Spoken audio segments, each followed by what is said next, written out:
Welcome to Checkpoint Coffee, the local gaming podcast. We talk about all topics related to games, gaming, and the games industry. Ramadan Mubarak and welcome to Checkpoint Coffee by Nemui Gaming, Maldives' first gaming podcast. Nemui Gaming is your local games media. Now, this is the fourth and final episode of our Ramadan special. As we've mentioned a few times before, we'll be doing 4 episodes this Ramadan, and this is the last one. Now, with me today is indie game dev and local streamer Nemui Ghost once again. How are you doing this Ramadan? We are almost at the end. Yes, hello. Yes, almost at the end. Just gotta hang on for a few more days and everything will go back to normal.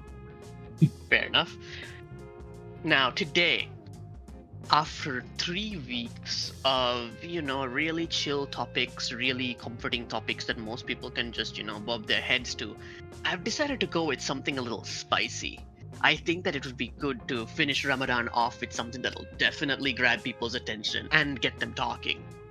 So today's topic is Marvel Rivals, the Overwatch killer?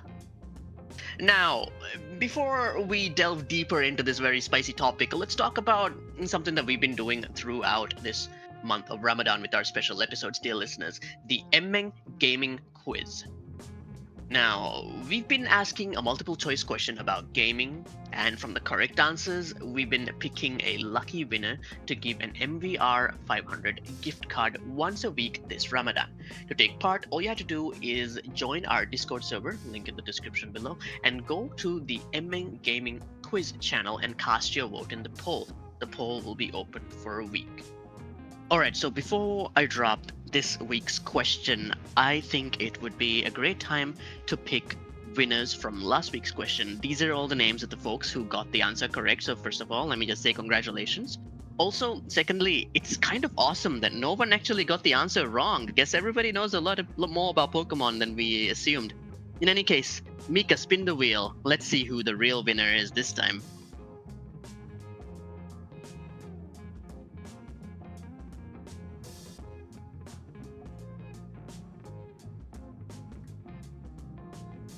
Hey, Oh, look at that! It's Mr. Cool Potato. Congratulations. Alright, Cool Potato, I will be contacting you via our Discord server or some other way, and then we'll figure out what to do from there and how to get you your gift. In the meantime, congratulations. congratulations. In any case, this week's question is a question that deals with a real life figure in gaming. So you might have to, kind of look around a little bit for the answer, but hopefully some of you will get it right and more importantly, learn something. Anywho, the question is, what did Amir Satwat win the first ever Game Changer Award for at the 2024 Game Awards? The Game Changer Award was a new award that was given at the 2024 Game Awards. Anyway, there are 4 options. They are A. Working with indie devs to create the best indie game of 2024. B. Helping find jobs for people in the games industry. C. Helping market games to a wider audience through social media. Or D. Creating safer online spaces for online gamers. Let me repeat once more. What did Amir Satwat win the first ever Game Changer Award for at the 2024 Game Awards? Was it A. Working with indie devs to create the best indie game of 2024? Or B. Helping find jobs for people in the game industry? Or C. Helping market games to a wider audience through social media? Or D. Creating safer online spaces for online gamers? Once again, I am going to remind you that our quiz this time is open to local participants only, unfortunately, but hey, maybe in the future, huh? But that being said, let's dive into our very spicy topic. Now, Nemui Ghost, to start things off, let's begin with a kind of holistic look at this game. So, what is Marvel Rivals? Like, what is the basic concept here? What's going on?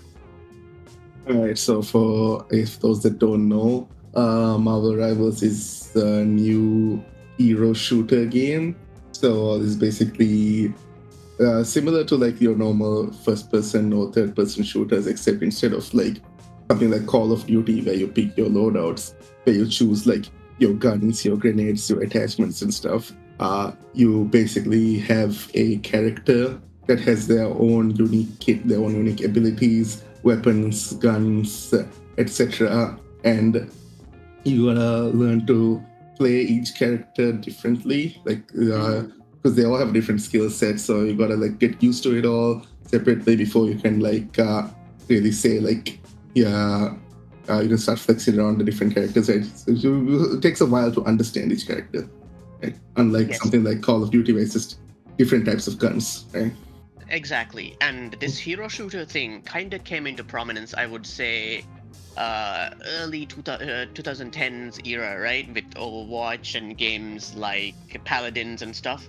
And this one is kind of interesting and noteworthy because, as they say, the Marvel part of it is what really makes it stand out.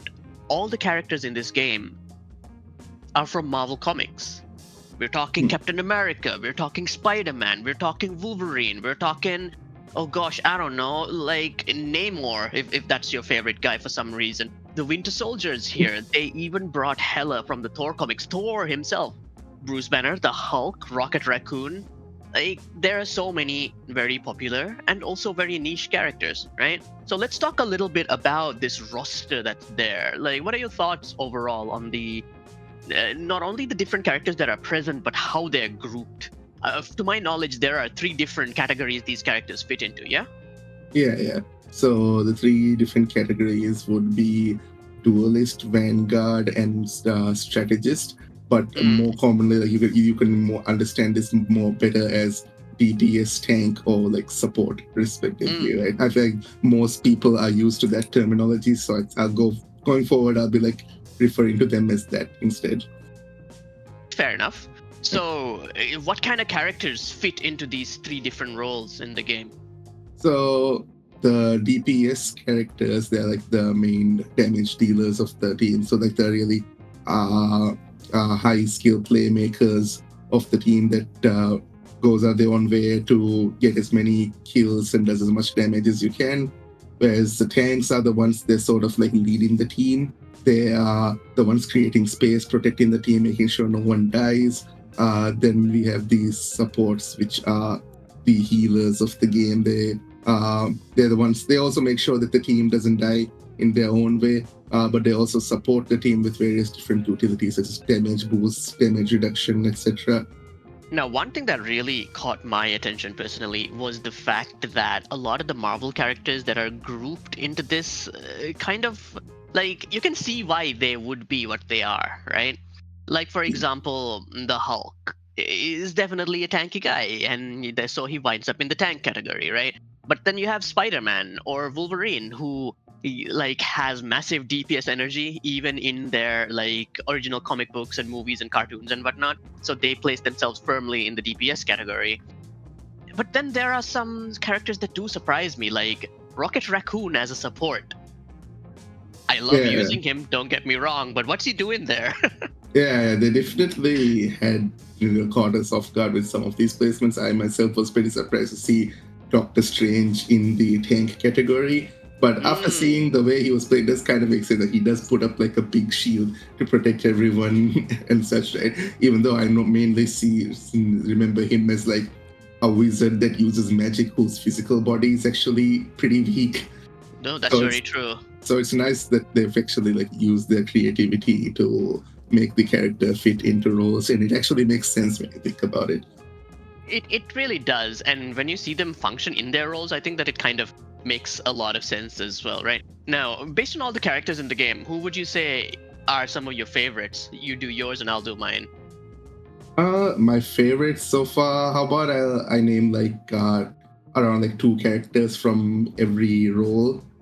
That way, like, fine by me. I did say favorite, so yeah, go ahead. Yes. So when it comes to the DPS category, my favorite characters are from one Psylocke, because back in my Overwatch days, I was a Genji main, so Psylocke kind of plays similarly to Genji. In fact, I would say like Psylocke is what I would have preferred Genji to be in Overwatch. So Oh, I'm okay, having okay. I'm having like a And lot of fun playing her. for There, those who are not aware, Psylocke is a character from the X-Men. Look her up. She's pretty awesome. yeah. Okay, who's And next?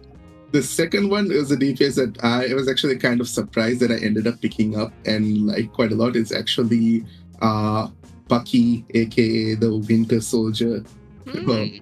Yeah, I saw his kid and I thought, okay, this guy is just shooting guns, is kind of all right. But then I found out how his interesting kit, how his abilities all tie together, and he ended up being a really fun character to play. And I've been playing him a lot in my ranked games. So yeah, it was Interesting. unexpected. So yeah, Bucky is one of my favorite characters in Marvel Rivals now. Oh, so for me in the DPS category, right?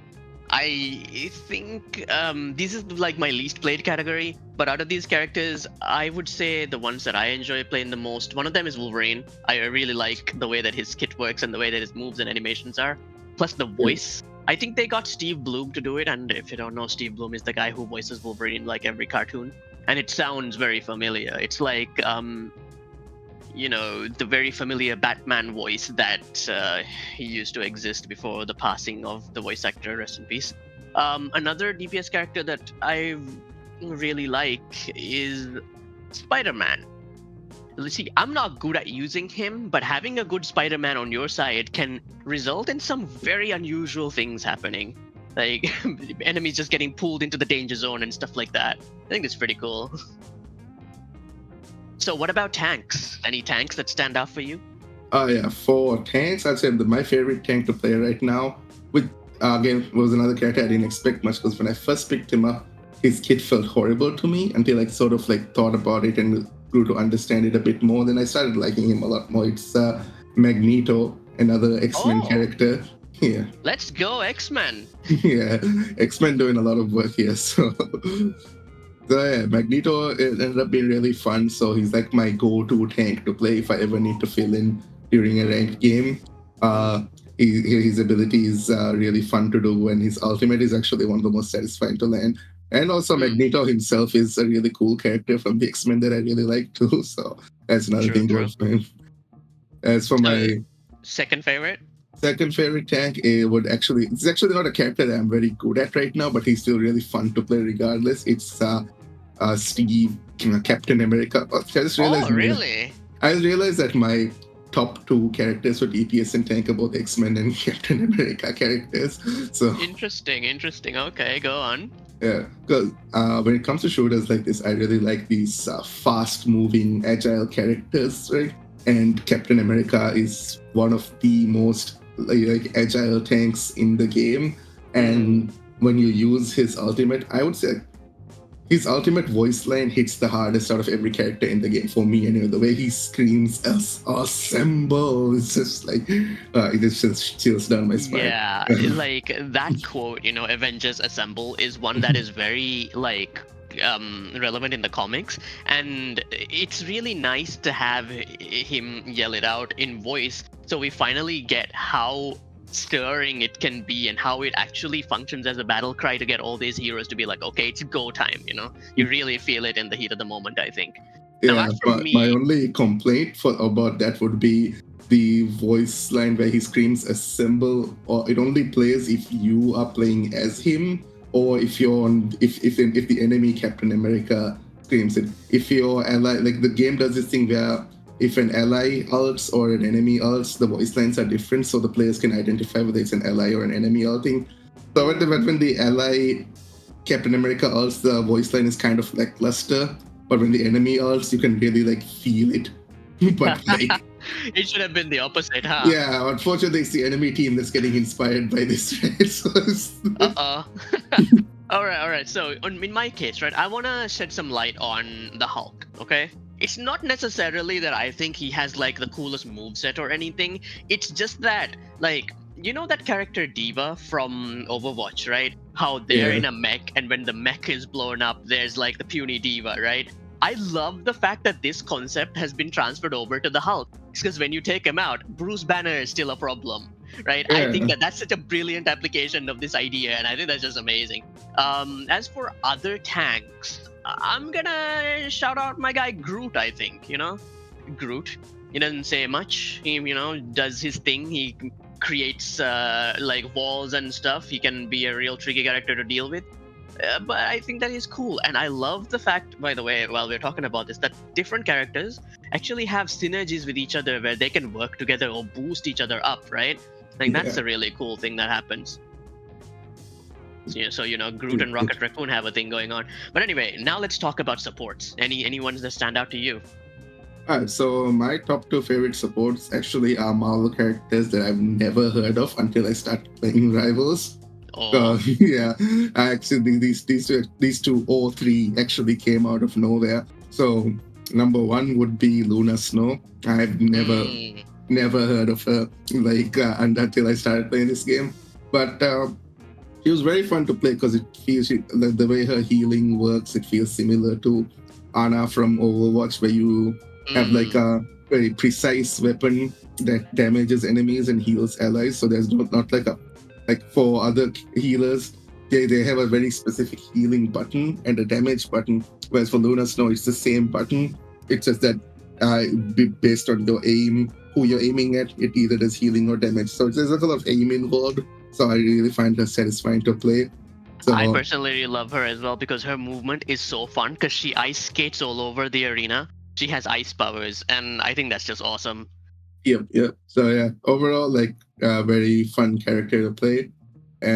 For my second healer to play, it's actually Cloak and Dagger, right? So Oh, this is a Spider-Man character, by the way, for anybody who is not familiar. They showed up in, I believe, the pages of Amazing Spider-Man.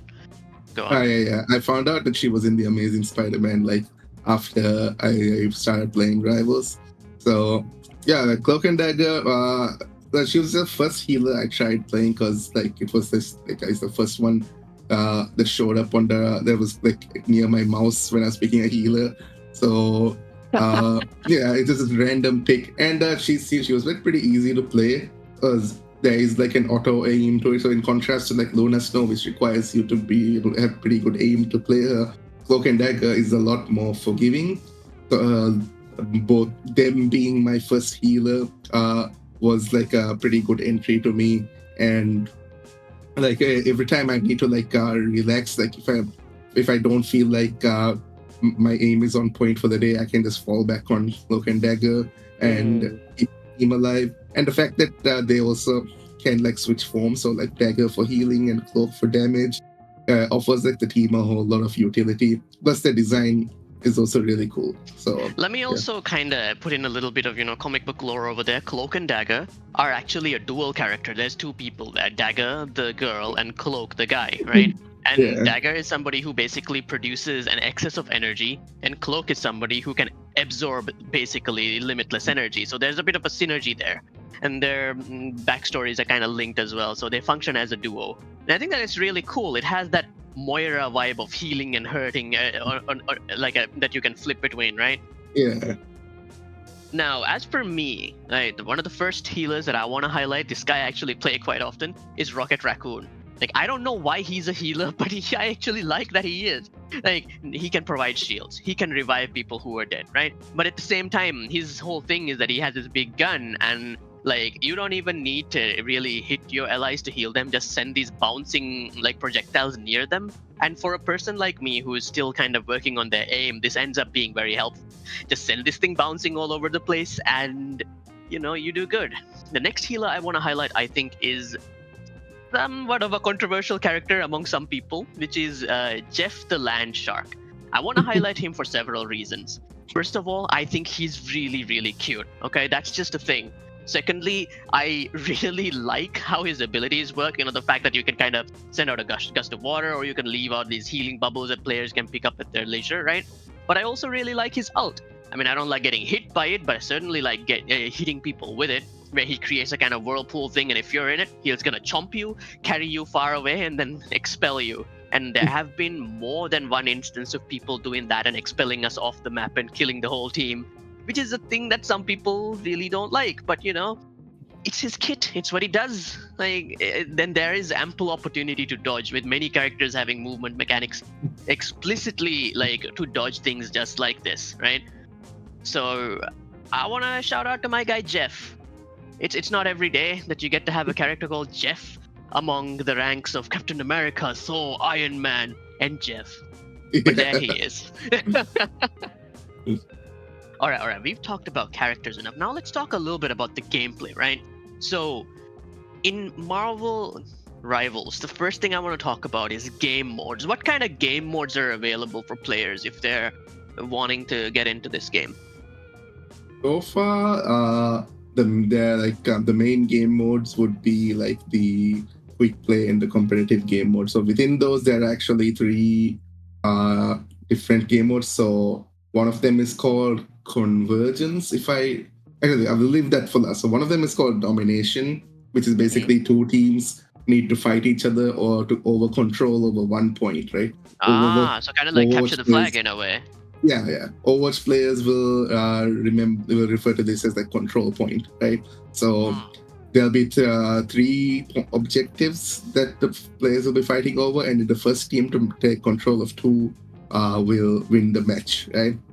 And the next game mode is called Convoy, which is basically the Overwatch equivalent of a payload map, where there'll be an attacking side and a defending side. And the attacking side's objective is to push like a cart or a chariot or some sort of vehicle across the map. And the defender side's objective will be to stop the map, to stop the attacking team from doing this and stall until the match timer runs out. And then once that's done, the sides will flip, and then the team who managed to push the cart further than the other team will be the one to win the match. Yep. Then the last game mode is called Convergence, which is basically like a hybrid of the two, right? So it'll start off with once again an attacking team and a defending team, and the attacking team will try to capture one objective, and if they do succeed, that objective will turn into a payload of sorts, like a cart, and then they'll have to continue pushing it, and the rest of it is just similar to Convoy, with this being the only difference. Now, in the game, with these different game modes and all of these different characters, let's talk a little bit about the mechanical depth of it all. Do you think that there is enough room for skill-based expression of player proficiency? Do you think that these characters really make for a decently balanced game? What's it like playing the game moment to moment?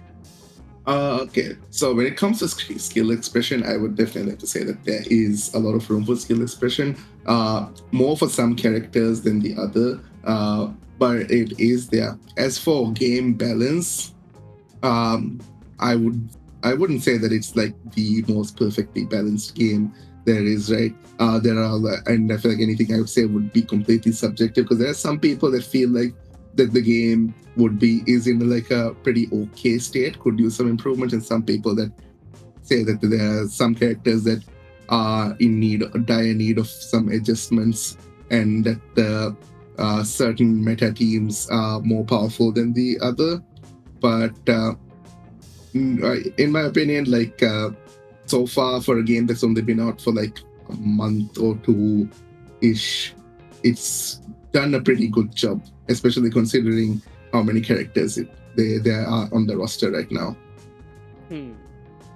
Now, what do you think about character diversity in terms of different types of kits and how it might suit different types of players? Do you think that we have enough? I feel like we had a good starting point. There's in terms of DPS, we have quite a lot of different play styles available for the players. Same thing for tanks. But for supports, while there are different types, I feel like there is a bit of a saturation, where there are certain supports in the game who has an example. There are certain support characters in the game whose ultimate ability is just, if you were to boil it down to it would be just make the team immune to death for a certain period of time, right? So characters like Luna, inspired, right? Characters like Luna, Snow, Cloak and Dagger, Mantis, these characters just prevent the team from dying for like a certain duration during their ult. So these healers are often picked a lot by competitive players, and only these healers will bring because their ultimate abilities are so good that your team just doesn't die. Compare that to something like Rocket Raccoon, whose ultimate abilities the team does more damage for a certain amount of time, right? Like that starts to fall off in value a lot more. So people just end up playing characters like Luna, Luna Snow, Cloak and Dagger, or Mantis, and even characters that play Loki would use his ultimate to copy one of the above 3 ultimates and then just use that, right? So can I just say that it's kind of amazing that, well-known mischief maker and scallywag Loki, brother of Thor, is a healer. Like, who thought of that? Who let this guy out? But I'm really amused by it. But like, wow, really, Loki. The fact that the healer role is called the strategist role probably had something to do with it. So, yeah, probably, yeah. but I'm yeah, not complaining. I'm just deeply amused. One other killer for the Invisible Woman is also like guilty of this, of having an ultimate that just makes you immune to death. So in this moment, let me interject and say, in case y'all didn't know, the first characters to be released for this game are the first family of Marvel, the Fantastic Four, and they look awesome. Yep. So yeah, Luna Snow, Cloak and Dagger, Mantis, Invisible Woman, and then Loki to copy their ultimates are pretty much like the meta, quote unquote meta, the healer meta, I would say, which is in terms of their own, the kit, other than their ultimate, they're all pretty unique and diverse. They all have different ways of playing, but because their ultimates are so similar, I feel like healers aren't as like diverse as the other roles, right? When you look at DPS and tanks, you see that a lot of these characters do different things very rarely they have their parts of their kit that overlap each other, right? So if there was a place where they could actually diversify character kits, it would have to be the strategist or the healer, yeah? Yeah, I would say so. I would say they're in the most need of it. Alright, listen, before we move on to the next major topic of discussion, I would like to remind today's listeners of what this week's question for the Nemui Gaming quiz is. So y'all, here we go. What did Amir Satwat win the first ever Game Changer Award for at the 2024 Game Awards? Was it A, working with indie game devs to create the best indie game of 2024? Or B, helping find jobs for people in the game industry? C, helping market games to a wider audience through social media? Or D, creating safer online spaces for online gamers? Let me repeat that one more time. What did Amir Satwat win the first ever Game Changer Award for at the 2024 Game Awards? A, working with indie devs to create the best indie game of 2024. B, helping find jobs for people in the games industry. C, helping market games to a wider audience through social media. Or D, creating safer online spaces for online gamers. To take part in the Nemui Gaming quiz, you just have to join our Discord server, link in the description below, and go to the Nemui Gaming quiz channel and cast your vote in the poll. The poll will be open for a week, and the prize is a chance to win an MVR 500 voucher. This particular quiz is open to our local listeners only, I'm afraid. But that's because we're just starting out. That being said, let's get back into our discussion. The next point I want to discuss, Nemui, is matchmaking and community, right? So let's talk about the matchmaking of the game, right? Is this a game that employs skill-based matchmaking? Like, what's going on when it comes to getting into a game in this one? I'd say it does employ like quite a bit of skill-based matchmaking. So far from my ranked endeavors, I've mainly only matched up against players who are of a similar rank to me. So, for example, if you're in like a platinum lobby Like if you had just got promoted to platinum, you might face some players who are in gold who are about to promote as well.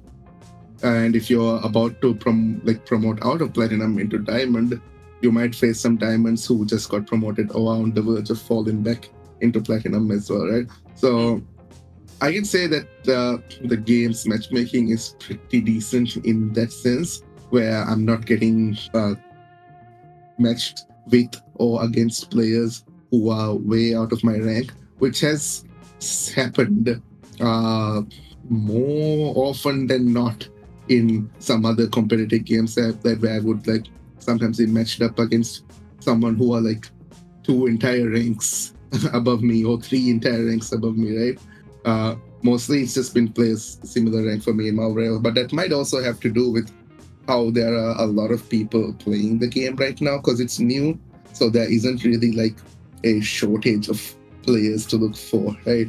Whereas in some older games with players that have quit playing it, the game might have a hard time finding someone who's at my rank and then just match me against like some random person they find. So, as far as you're concerned, the matching up system is working as intended, right? Yeah, but that's not to say that there isn't going to be any issues with it. It's working as intended right now, but that might change based on like when more and more players start ranking up, and when there are fewer players, the player count sort of steadies up, and also when more players start smurfing or something, right? Because when you smurf, you are actually at like a much higher level, but you are at a much lower rank, right? So that's when actually skill-based matchmaking starts facing challenges, because it's basically a combination of skill-based matchmaking and rank-based matchmaking, right? So finding someone who's a similar rank isn't enough, but it's much trickier to find someone who's a similar skill level to you that is also of similar rank, because like these patterns are a bit hard to pick up, because especially players who do smurf would oftentimes intentionally play poorly in some games just to maintain a lower rank too. So, all right, I see. yeah. Okay, so now let's talk a little bit about the community.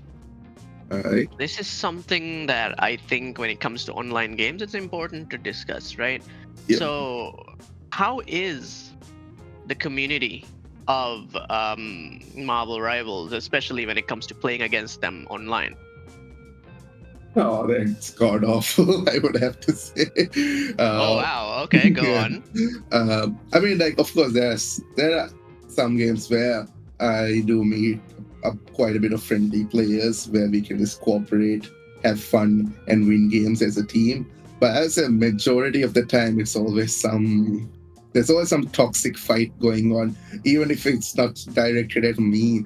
Like, yeah, there could be like just 2 people on my team just fighting each other, or 2 people like on opposite teams just fighting each other, and there's like a lot of internet trash talk going on. But that kind of like is something that I've expected, especially in like the hero shooter genre.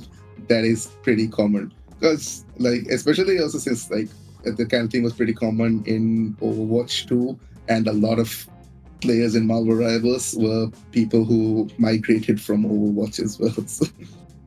Okay, now speaking of Overwatch 2, I think it's finally time to talk about the big one, the thing that I've wanted to talk about since we began this episode. Why do they call this game the Overwatch killer? I've heard this term being tossed around at several other hero shooters and none of them have really stuck. But this time, the game is doing well, it's lasting a decent amount of time, and they still call it this.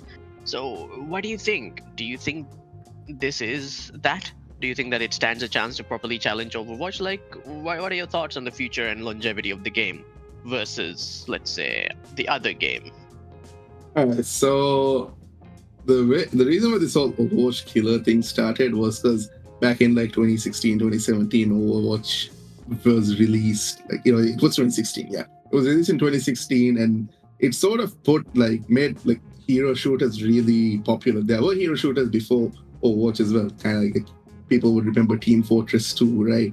But Overwatch sort of made the hero shooters really mainstream, and it grew pretty big and successful because of that, right? And since then, like Blizzard has not done a good job with Overwatch, in my opinion. And a lot of players were unhappy about it, and they've been wanting another hero shooter to come out that to sort of scratch that itch and challenge Overwatch, right? So every time there's something promising that gets released, people will try and call it the next Overwatch killer or so, right? And those games have never really stuck around, but Marvel Rivals has come in like a storm, and they've actually sort of scratched that itch for many former Overwatch players, myself included, right? Like, even when I quit Overwatch ages ago, there was always like, a need for me to like want to sit. I was sometimes thinking, do I reinstall this again and play again, right? Because I still had that itch, was like wanting to play a hero shooter. But now that Marvel Rivals have come out, like, I have that to scratch my itch, and I have no reason to go back to Overwatch anymore, right? And I feel like now that it started off this good, and with how NetEase Games has been taking player feedback into consideration quite a lot, I feel like the game has a bright future, but I'm not going to call it an Overwatch killer yet. This is more like, a more accurate term to describe this would be an Overwatch challenger, right? Because a worthy challenger.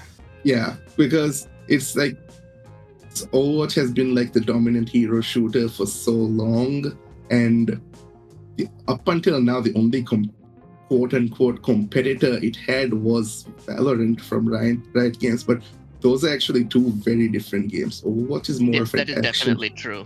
Overwatch is more of an action shooter, and Valorant is a tactical shooter, so it doesn't scratch the same itch, right?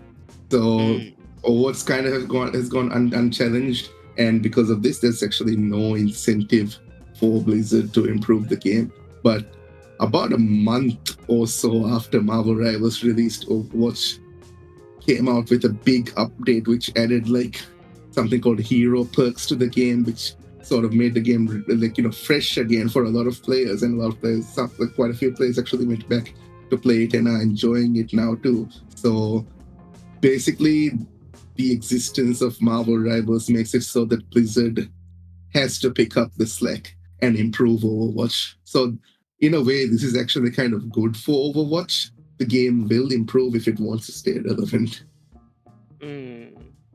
So let's talk about this worthy challenger aspect of it. Like, what do you think there are some things are that Rivals does well that Overwatch might be struggling with right now? This is the direct comparison stage. Let's do a little bit of that. All right. So for one thing, it's again like Rivals providing that same itch, to scratching that same itch that Overwatch players have wanted to scratch for so long, but from a game other than Overwatch, right? It's like basically a fun hero shooter with interesting characters that players like, which is a very important part for hero shooters, because there have been many hero shooters that have come out with characters that aren't very interesting or like kind of bland. One example I can say is like way back when, like around 2017, I think there was a hero shooter called Lawbreakers which released, and it was a really fun game. I really enjoyed playing that game, but unfortunately the characters had no personality, right? So the game, along with like a bunch of other issues, led to the game getting shut down. But that's something that a lot of people complain about, that compared to Overwatch, Lawbreakers characters had no personality. So I feel like Marvel Rivals characters have a lot of personality, especially because they can just pull from like there are many different Marvel characters and just put them in the game. I think it was a pretty good move. And yes, I totally agree with you. The second thing is that whole thing where Blizzard did promise a PvP to PvE, PvE mode, story mode to Overwatch players, right? So Overwatch 1 was a game where you paid like $60 to buy, and everything else in the game was just earnable. It was completely free, and it had loot boxes and stuff too, but like event skins and stuff, you could just earn them. You didn't need to pay anymore. As this Overwatch 2, they decided to go for a free-to-play model with several like filled to the brim with microtransactions, and one of the main reasons why a lot of players ended up buying these microtransactions was because they wanted to support Blizzard in their development of Overwatch 2 and its PvE, and this was a promise they made. They even made a bundle of skins, if I remember, where players can choose to buy this bundle, and that money would be spent on like the development of the PvE for Overwatch 2. And when Blizzard broke this promise and stated that they had actually cancelled the development for the PvE long before Overwatch 2 even released, a lot of players felt betrayed and lied to, and I feel like that is something that Blizzard can't ever recover from.